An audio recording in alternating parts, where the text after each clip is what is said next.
Now we can talk about the Blood of Olympus.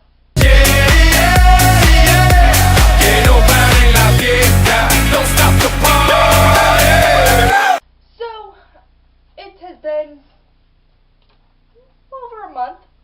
It has been over a month, probably nearly 2 by now, that the Blood of Olympus has come out right here. It's so beautiful. And I think about 2 months is enough time for everyone to get it, read it, borrow it, whatever, however you read it. And now I talk about it. It also gave me time to look at some of the other people's reviews. Let me tell you something. A lot of people are ranting about one thing in particular. This book does not have POVs from Percy, Annabeth, Hazel, or Frank. People are ranting about that more than reviewing the book.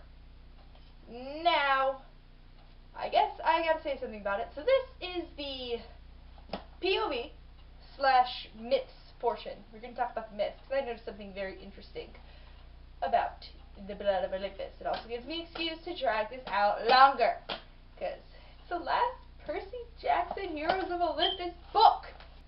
But let's start. So, the people we get a POV from are Jason, Piper, and Leo. Are 3 that we started with. He actually said in the Heroes of Olympus it will end the way that it started. How did it start? With the 3 of them, and they all got point of views.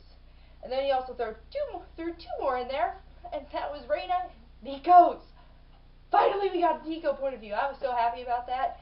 But we didn't get Percy, Annabeth, Frank, or Hazel. The thing I find is that people are more mad that Percy and Annabeth didn't get a point of view. And I'm kind of mad about that too.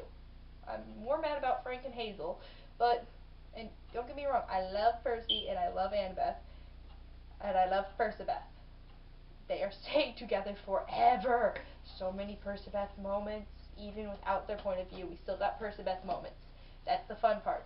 But I think Rick Riordan didn't really put them in there because we've been with them for nearly 10 years now. Seriously, like, it's been that long since Percy Jackson and the Lightning Thief came out in 2005. Now we have this last book. It's been like 10 years. And now we have this one. I know I probably just made all of you feel old. But we kind of know how Percy and Annabeth work, how they feel, how they think, what's going on. We already saw them go through the end of the world with the last Olympian. It'd pretty much be on repeat here. Like he said, he didn't want to keep going Percy Jackson and the Olympians because where's the fun of that? Really, it'd be like Percy faces the Minotaur again, and again, and again. So he did this series to spice things up with the Roman side, and we're complaining that Percy and Annabeth aren't really in there. And yeah, like I said, I get it, but at the same time, it's like Percy and Annabeth, we already know them. Like, you could pretty much just say Percy's about to do this, called it. Annabeth's gonna tell Percy this, called it. That's pretty much what you're gonna be doing during like this book and everything else that you read. You could pretty much predict. And we still have a crossover story coming out, and Percy's gonna be narrating that one. So there's your Percy point of view. That one comes out in May. Okay? That one comes out in May. It does. I'm excited. I'm so excited for it. They finally all meet together. It's going to be cool. But that's the point of views. And I'm going to tell you, I am mad that Frank and Hazel didn't get a point of view. I am really mad that they didn't because I was like, they're my second favorite couple. Percy and Annabeth, they win it. They win it all. But they're my favorite couple. My favorite couple, and they didn't get a point of view. I would have loved to see Frank's conversation with his ancestors. Maybe he solved his stick problem there, because there's some loose ends here. There's some loose ends! Loose ends! And it's not like Rick Riordan to leave loose ends like that. It really isn't. It just isn't like him. It doesn't seem like it's like him. And I would have loved to see that. I would have loved to see maybe Hazel's, like, struggle. I would have loved to see all of that, but we didn't get it, and I'll talk more about them later. I'll talk more about Percy and Annabeth. I'm not getting into details here. Just talk about point of views. And I also get why we had those three, okay? Those three kind of had what I think the biggest struggles, because in the last book, Frank kind of overcame all of this when he fucked all those cows and was awesome. And then he became creator. So things are going good for him. Jason has a conflict. I knew we were going to get his point of view. And that's not just because I saw the first chapter release, but yeah, the first chapter was released early. But I knew we were going to get his point of view. I get why Piper, because we knew Piper and her charm speak was going to come into play here. Just didn't know how. And then we knew how. And it was awesome. And then Leo needed one because who doesn't love Leo? If you're complaining about Leo having a point of view, no, I'm not complaining about it. But I get why he had it, because he's so lovable and he brings the humor to this whole book. And then we also had his sacrifice at the end, and not getting into details. Can't do that. So that's what I'm hearing online, that a lot of people don't like it, but I get it at the same time. I don't like it, don't get me wrong, I don't, and I know I'm not getting like too heated about this, because like I said, I've had this book for 2 months now. Yeah, I was like, oh, where is the rest? But then I was like, well, I kind of get it. I kind of get why we didn't get that. We still got everything. We still got Percy moments. We still got all these moments. And it made sense. We still got everyone.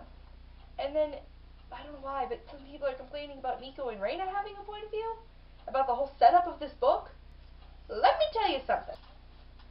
The House of Hades, right here, and the Blood of Olympus, right here, they have the same setup.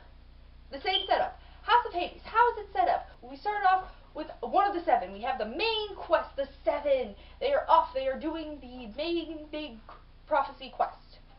And then we have another smaller group doing something.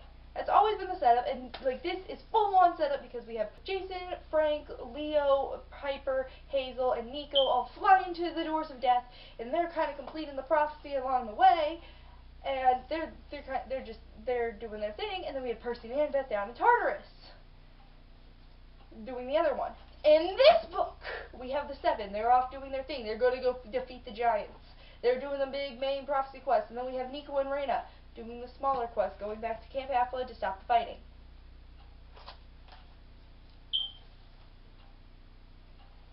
Same formula. I don't know why people are complaining about that, because they all love this one, but now it's used in here with Percy and Annabeth. Really? Really? Like I said, I love that Nico got a point of view. I love that he got a point of view. Love it! But I don't know why people are complaining, because I really wanted him to have a point of view. I really wanted Reyna to have a point of view. Like, I found so much more about Reyna, thank you. Still have some unanswered questions about her, though. Still have some regard. But that's all I have to say about the point of views. It's not that long, it's not that much, and I know it's not a character review, but I said it. I will not bring it up again. I will mention if they have a point of view. I will just talk about the plot line. What they did, what I liked, what I disliked, the awesome parts, the annoying parts, the dumb parts. Oh, the dumb parts, the dumb parts. The dumb parts. But that is all I have to say about the point of view. I agree with everyone. I did not like it. Why did we not get a Percy Jackson, Annabeth Chase point of view, Percibeth moment? Why didn't we get their point of view? And why didn't we get Frank or Hazel? Because, oh, I love Frank and Hazel. But at the same time, after thinking about it for 2 months, I understand why. And plus, I still have a crossover to look forward to that is all Percy's narration. So, speaking of Percy's narration, we're also going to talk about the myths. Yeah, no, why did you hold up Percy Jackson's Greek gods if we're talking about myths in here? Well, here's the fun thing. Rick Riordan, you, sir, are very sneaky, placing every single myth that you use in this book to solve the prophecy in one book. Very clever. If you have no idea what I'm talking about, think about it. In this book, what myths have we not mentioned? I mentioned a myth back when I was doing a predictions video. I don't know if you guys saw these predictions video, but for one thing, the cover called it. I mentioned that me and my friend Goldfish, we found this myth that isn't here actually, about how they went sailing and then the blood helped out with all this stuff because the sky god's blood got everywhere, and then it started popping up monsters and gods and recreated humanity and all this other stuff. All this other stuff in the myths, because myths are crazy, so of course blood does that. But that one comes back with how the Blood of Olympus could do the same thing. They bring up the one about the doctor. Yeah, the doctor god found the cure for death.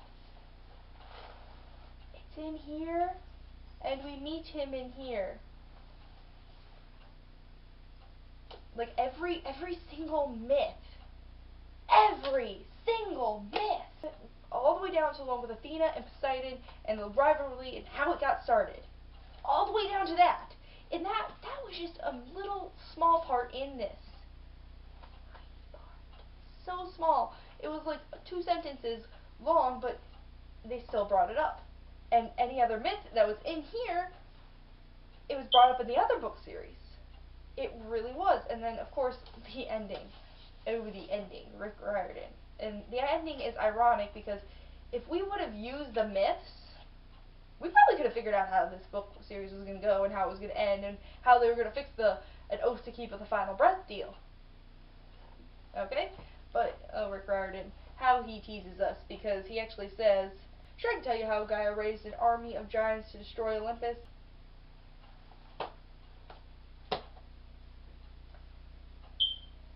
Yeah. How he teases us. With like 1 month ago, he just puts that line in there just to tease us. Why? But my point is that every myth in here was used in here, and we didn't notice that. Like, this just reinforces the point. Everything in the Rick Riordan universe is pretty much connected. Now for our Rick Riordan tweet of the day. And ironically, our tweet is about this book. From Rick Riordan's Twitter page, somebody asked him, how does Percy have the time to write such a big book? He's responded, that's why I'm the camp scribe. He dictates, I write it up. We should have figured that that's how it went. That's how this book was written. Rick Riordan wrote all this stuff down. That's how he spelled things, although I think he made Percy spell a couple things. So, that's it for today. I talked about the point of view. I touched a little bit on the Blood of Olympus. And next time, we will talk about Octavian. We gotta start somewhere. Might as well get him out of the way. So, that's all for this time. Sorry it wasn't about a character this week. I know you're all so sad it wasn't about a character, but I felt like I had to address it, and now I won't write about them not having point of views in the other ones, because, like I said, after thinking about it for 2 months, I get it. I just do. So, thanks for watching. Remember to check out my Character Awards 2014 video. That is all the announcements by me and Goldfish. We made all the announcements for the end of the year, and really what I'm doing for the end of the year, this is taking the place of a Best Books of 2014 or Best Characters of 2014, because I think it's obvious who I like the most. But I want to know who you like, so go watch that video, vote for your favorite characters, and I'll get back to you on New Year's Eve with the results. And I'll also see you next week for the Octavian Blood of Olympus review. So thanks for watching. Bye!